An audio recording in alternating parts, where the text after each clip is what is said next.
time I actually started working on the hoses.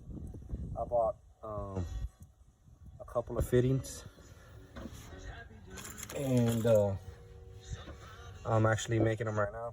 If you're gonna swap these LS motors into an older vehicle like I am, make sure you change out all the hose, any rubber hose, and make sure it's fuel injected hose from the pump all the way up to the front.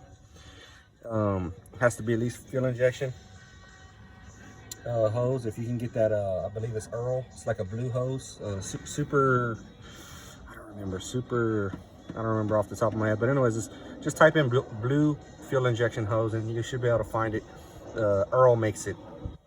That one's even better. I've reordered some of that because I'm gonna swap it out because I heard when you run unleaded, it contains ethanol in it. Eventually, even these fuel hoses will get a leak or so. Maybe it might take 2 or 3 years, but you know you're still risking it. And then down with your exhaust right there, you don't want a fuel leak on your exhaust. So I'm just gonna run this right now, temporary. Later on, I'll cut it off, put the right one. I already had this, so it is fuel injected. It's got a fuel injection clamps, not regular hose clamps, so it's tightened up all the way around it. I don't know if you can see it. So it's got that metal piece all the way around it. And these are just little plastic 5/16 and 3/8 adapters to hose.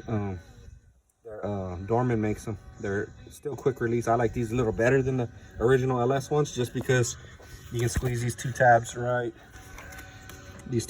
here, squeeze them, and it just pops right off. Fairly easy. Instead of getting that special tool like you know, one of these, or to put it on there, you slip it over the line or whatever, and like that, and then push it in and release the factory ones. It works, but I like this better, I think. Like I said, I'm gonna run the fuel line down to the original fuel lines. I know a lot of people, what they do is do that Corvette filter. I don't really see the need for it when, watch, I'll show you real quick. Let me just run it down. Let's see here.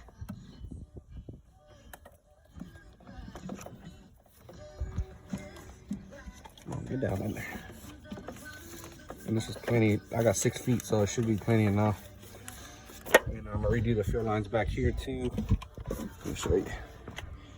This is what I said you gotta redo. See these fuel lines right here? These are for to connect to your hard, to jump it over to the other side. You want to replace these too. Mainly the ones that carry the fuel, which is this one, and one of these is a return line. One's a evap system, which I haven't even looked into that, to be honest with you yet. And then over here too, see how if you got the dual tanks like I did, I'm eliminating them. So I'm gonna eliminate this device and just put a barb fitting between those two and replace these lines. Actually, probably, I see what I'm gonna do. I'm probably gonna get rid of those steel lines altogether from that point to that point, and it's gonna seem to be one solid piece of rubber hose. And then down there, I'm gonna leave that. I'm just gonna replace that filter. All right, yeah. So these lines right here is the one I'm talking about. So they run over there along the frame. They go to that filter right there. That filter, and then one's a return line up on the top. Most people buy a Corvette filter. You don't need to do that, especially if you're running the, well, you do if you're running the intake like a 07 and up intake with one feed. You do need to do the Corvette filter. But if you got a double line truck intake like a 99 to a, I believe it's 06.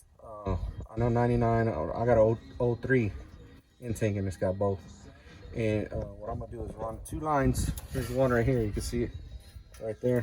I'm gonna just run it over there, buy an adapter to fit on that one of those, both of those actually, and then just run them to fit, you know, this, and put them in some kind of high temp loom, and they should work out pretty good. All right guys, so here's the deal. I'm actually running my gas line. I still just gotta put one clamp right there. That's my filter. I'm gonna put a new filter though, that's why I'm not stopping on that. But anyways, I got the gas line down. I put in some wire loom to help protect it in case it rubs on something, because it's rubber gas line. I actually bought a fitting, and see, I screwed up because I wish I could have fixed that other line, or maybe I can order another line later on that goes from the filter to there too. What I did was I just bought a regular adapter, Speedway, I believe Speedway, I believe that's where I got it from. They sell that, sell gas line and all that stuff and different stuff, parts. So anyways, my other line had a little hole in it, so I disregarded it all the way to the filter. But that's the feed line. Return line I bought the fitting for. If your truck's an 87 or if it's got two lines right there, you can do it this way. If you just got the old school one style carburetor fuel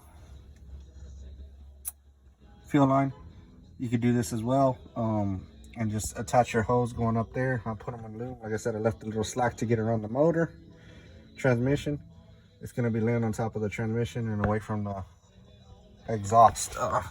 As you can see, I got it tucked in the support right there, or whatever it is, a little guard to keep some of the heat off the floorboard from the exhaust. When I have the exhaust ran, I'm gonna tell the guy try to stay away from it as much as possible. It's got a pretty good amount of space, I mean, it to work with, so I don't see it being that big of an issue.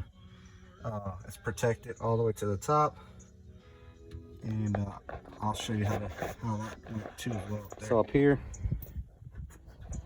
it goes on the fuel rail just like that, and I just use some fuel injection hose, 3/8, 5/16 with the clamps, fuel injection clamps, not regular hose clamps. And then I bought the little adapters that fit on the fuel rail from Dorman.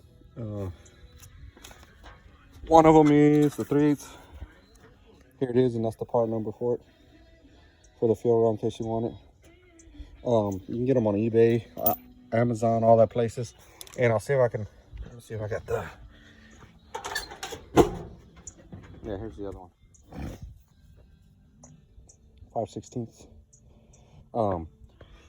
And I got the dash, like I said, I got it all torn apart, took it out, because I'm gonna redo all this. It's gonna get painted, and I'm getting digital gauges that I got. So since I had it open, I might as well show you guys. And like I said, here's what they look like. I still got one left, but they just slip on. Let's see if I can do this with one hand. So anyways, yeah.